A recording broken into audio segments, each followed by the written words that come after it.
Hello guys, আজকে আমি বানাচ্ছি দেখো আলুর দম। আর আলুর দমের কালারটা দেখো। আমি এখনো পর্যন্ত জল দিইনি। তোমার হচ্ছে কড়াই সর্ষের তেল দিয়েছি, দিয়ে আলুগুলো নুন হলুদ মাখিয়ে ভাজতে দিয়েছিলাম হালকা সিমে।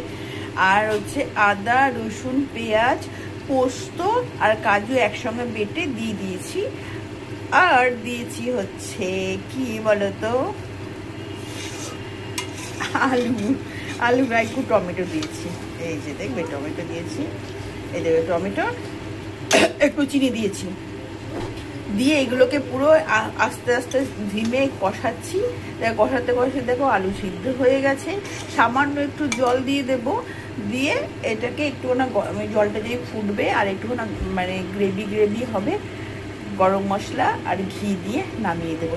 এইরকম আলুর দম কার কার খেতে ভালো লাগে সেটা একটু কমেন্ট করে জানাবে।